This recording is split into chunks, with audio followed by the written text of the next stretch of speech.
ശബരിപാതയ്ക്ക് വേണ്ടിയുള്ള സ്ഥലം ഏറ്റെടുക്കൽ പുനരാരംഭിക്കാൻ ഭരണാനുമതി.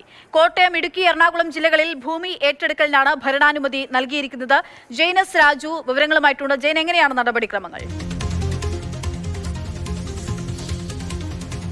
അക്ഷയ, 28 വർഷങ്ങൾക്ക് മുമ്പാണ് ശബരിപാത പ്രഖ്യാപിക്കുന്നത്. ആദ്യഘട്ടത്തിൽ ആലുവ വരെയുള്ള ഭാഗത്ത് റെയിൽവേ പാളത്തിൻ്റെയും സ്റ്റേഷൻ്റെയും ഒക്കെ നിർമ്മാണം തുടർന്നിരുന്നു. പിന്നീട് ഈ പദ്ധതി ചെലവിൻ്റെ പകുതി അത് സംസ്ഥാന സർക്കാർ വഹിക്കണം എന്നൊരു നിർദ്ദേശം കേന്ദ്ര സർക്കാരിൻ്റെ ഭാഗത്തുനിന്നുണ്ടായി. പക്ഷേ ആ കാര്യത്തിൽ നമ്മുടെ സംസ്ഥാന തീരുമാനമെടുക്കാൻ വളരെ വൈകി എന്നുള്ളതാണ് ഈ പദ്ധതി ഒരു പ്രതിസന്ധിയിലേക്ക് പോകാൻ കാരണം. കഴിഞ്ഞ മാസമാണ് ഇത് സംബന്ധിച്ച് സംസ്ഥാന സർക്കാർ ഈ പദ്ധതി വിഹിതത്തിൻ്റെ 50% സംസ്ഥാനം ഏറ്റെടുക്കാം എന്ന് കേന്ദ്രത്തെ അറിയിച്ചത്.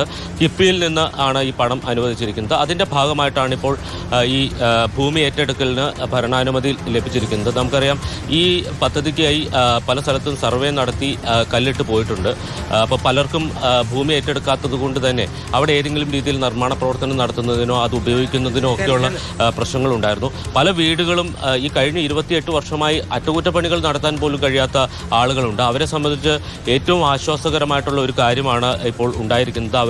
അവർ പദ്ധതിയെ എതിർക്കുന്നില്ല, പക്ഷേ പദ്ധതിക്ക് ആവശ്യമായിട്ടുള്ള ഭൂമി ഇങ്ങനെ അളന്ന് തിരിഞ്ഞിട്ടാതെ അത് ഏറ്റെടുത്ത് അവർക്ക് ആവശ്യമായിട്ടുള്ള നഷ്ടപരിഹാരം നൽകണം എന്നുള്ളതായിരുന്നു അവരുടെ ആവശ്യം. അപ്പോൾ അത് യാഥാർത്ഥ്യമാകുന്ന ഒരു ഘട്ടത്തിലേക്കാണ് കടന്നിരിക്കുന്നത്. ഇനിയിപ്പോൾ ജില്ലാ കളക്ടർമാർക്ക് ഈ ഭൂമി ഏറ്റെടുക്കലുമായി ബന്ധപ്പെട്ട നടപടികളിലേക്ക് കടക്കാൻ കഴിയും. നേരത്തെ സ്പെഷ്യൽ തഹസിൽമാരെ ഒക്കെ നിയമിച്ച് ഈ ഭൂമി ഏറ്റെടുക്കലുമായി ബന്ധപ്പെട്ട ഓഫീസുകളൊക്കെ പ്രവർത്തിച്ചിരുന്നു. ഈ പദ്ധതി നീണ്ടുപോയതുകൊണ്ട് അതൊക്കെ അടച്ചു പൂട്ടി പോവുകയോ അല്ലെങ്കിൽ അവിടെ നിന്നുള്ള ഉദ്യോഗസ്ഥർ സ്ഥലം മാറ്റുകയൊക്കെ ചെയ്തിരുന്നു. അപ്പോൾ ഇനി അവരെയൊക്കെ വീണ്ടും നിയമിച്ച് ഈ ഭൂമി ഏറ്റെടുക്കലുമായി ബന്ധപ്പെട്ട നടപടികളുമായി ജില്ലാ കളക്ടർമാർക്ക് മുന്നോട്ട് പോകാം. ഇതിൽ ഏറ്റവും കൂടുതൽ ഭൂമി ഏറ്റെടുക്കേണ്ടി വരുന്നത് എറണാകുളം ജില്ലയിലാണ്. നമുക്കറിയാം, ആലുവ മുതൽ കുന്നത്തുനാട്, കോതമംഗലം, മൂവാറ്റുപുഴ താലൂക്കുകളിലാണ് ഭൂമി ഏറ്റെടുക്കാനുള്ളത്. 152 ഹെക്ടർ സ്ഥലമാണ് ഈ പദ്ധതിക്കായി ആവശ്യമായിട്ട് വരുന്നത്. അതിനുശേഷം ഇടുക്കി ജില്ലയിലാണ്. ഇടുക്കി ജില്ലയിൽ തൊടുപുഴ താലൂക്കിൽ 33 ഹെക്ടർ സ്ഥലം ഏറ്റെടുക്കാനുണ്ട്.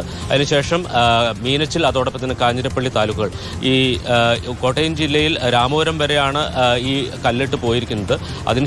അതിനുശേഷമുള്ള ഭാഗത്തു കൂടി ഇതിൻ്റെ അലൈൻമെൻറ്റ് സംബന്ധിച്ച കാര്യങ്ങളൊക്കെ കുറച്ചുകൂടി വ്യക്തത വരേണ്ടതുണ്ട്. എന്തായാലും ഈ പദ്ധതിയുമായി ബന്ധപ്പെട്ട് ഈ അനിശ്ചിതത്വം ഒരുപാട് ആളുകളെ ദുരിതത്തിലാക്കിയിരുന്നു. അതോടൊപ്പം തന്നെ ഒരു അഭിമാന പദ്ധതിയാണ് ശബരിപാത എന്ന് പറയുന്നത്. തീർത്ഥാടകരെ ലക്ഷ്യമിട്ടുകൊണ്ടുള്ള പദ്ധതിക്ക് കാരണം തന്നെ സംസ്ഥാന സർക്കാർ ഭൂമി ഏറ്റെടുക്കാത്തതാണെന്നുള്ള വിമർശനം കേന്ദ്രമന്ത്രിയുടെ ഭാഗത്ത് നിന്നുണ്ടായിരുന്നു. BJP കേരളത്തിൽ അധികാരത്തിലെത്തിയാൽ ശബരിപാത റെയിൽ പദ്ധതി യാഥാർത്ഥ്യമാക്കുമെന്ന് അശ്വിനി വൈഷ്ണവ് കഴിഞ്ഞ ദിവസം പറയുന്നത് നമ്മൾ കേട്ടെന്ന്. എന്തായാലും ഈ സ്ഥലം ഏറ്റെടുപ്പ് പുനരാരംഭിക്കാൻ ഇപ്പോൾ ഭരണാനുമതി ഉണ്ടായിരിക്കുന്നു. ജെയിനസ് രാജു വാർത്ത റിപ്പോർട്ട് ചെയ്തത്.